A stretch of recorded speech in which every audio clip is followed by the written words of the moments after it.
Hey guys, Jeff here, and today I wanted to talk about another one of my little more obscure projects I've been working on recently. A while back, I posted a video about nail bending with plarn, and it dawned on me that my interest in nail bending began because of hearing about bilum bags, which is a style of bag made in Papua New Guinea. It's very similar with the pulling strands all the way through. For a long time I'd wanted to learn, but this image right here was basically what I had to go on. The rest of these papers is people attempting to explain it, but I'd watched videos and this was what made the most sense to me. So then, a few months back, I started working on this. This is made out of some yucca fiber, processed from yucca leaves, and it was going really well, and I was really learning the stitch, and then I ran out of fiber, and I thought to myself, how could I keep working on this skill, keep working on learning to make something like this, but use something that I had more of? Now, as I already said, plarn is easy to make at home. Use stuff that would be trash otherwise, but the plarn, it's a very fluffy, for lack of a better word, cordage, very loose. Whereas what I was doing here was really more of a dense cordage, almost a twine.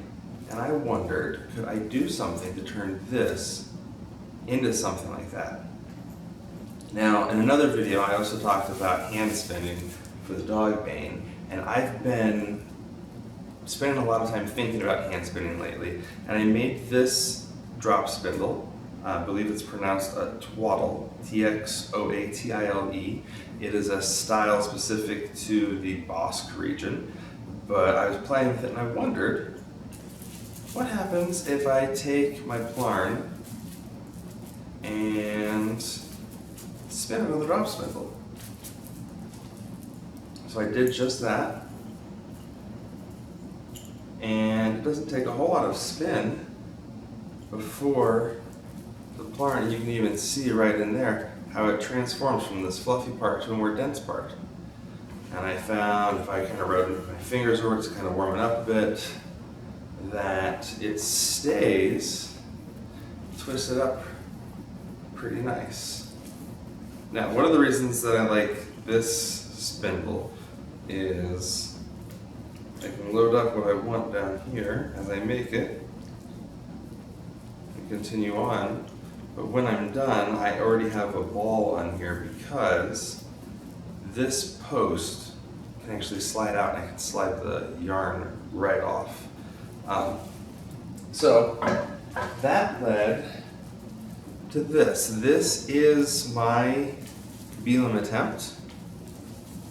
It's a really unique stitch and fabric in the fact that while it looks kind of like some of the other things I've done, when stretched horizontally, you can see it has some real stretch to it. You can start to see the pattern that I was talking about on here. Now,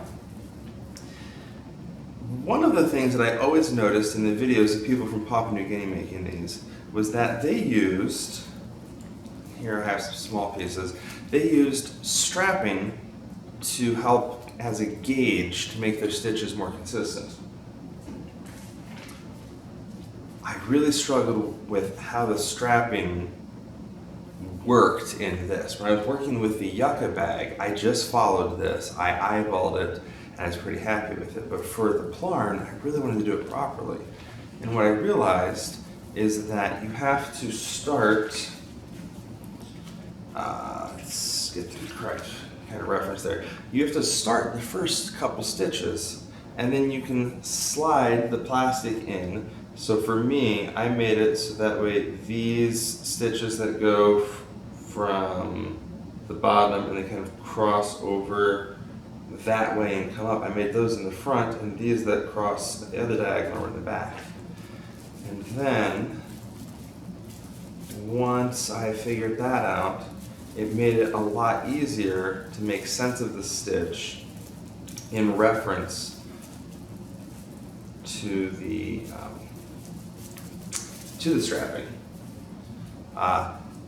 I also found a bone needle works a lot better on the plarn because a wooden needle just has too much friction on here. Let me see if I can get a better view for you before I continue on. All right, so here you can see where I've been working. And right now my string has come up and I put it underneath a loop. Now I'm going to go around the back. I'm going to go behind this last vertical.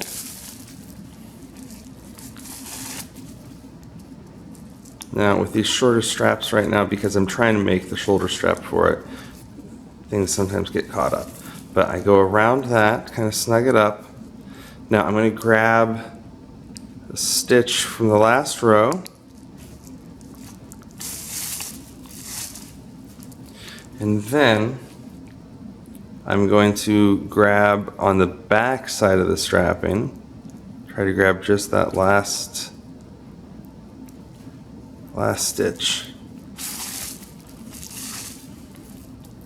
So see how I went around the back, caught around here, and then went up the front. And I've just been repeating that over and over. Now, that worked really well for the body, going in rounds. Right now, I'm working on the strap, so I have to go a ways. Then I'm going to start the figure 8 kind of loose again, pull up my strap, my core material here that I'm working around, put it up top as I keep going. But I'm really loving how this is turning out. It's just such a unique stitch. I don't know how you could see it before, but here you can see that the way that it stretches. I'm really excited to finish this up and to see how it works out. So at any rate, I just wanted to share my lessons here as I learned how to work the bilum stitch around the strapping, as I learned to spin plarn, and I have some other ideas of what I might be able to do with this denser plarn, and I hope to share those with you guys as I keep going. So, thanks for coming along. Thank you for everyone who's been interested in these odd little experiments of mine. If you have any experience with bilum or with spinning yarn, let me know in the comments. I'd love to hear from some other people because they both seem to be pretty lowly represented crafts. But I'd love to hear from anybody who has experience, love to hear from anybody who has questions. And with that, guys, I'll talk to you later.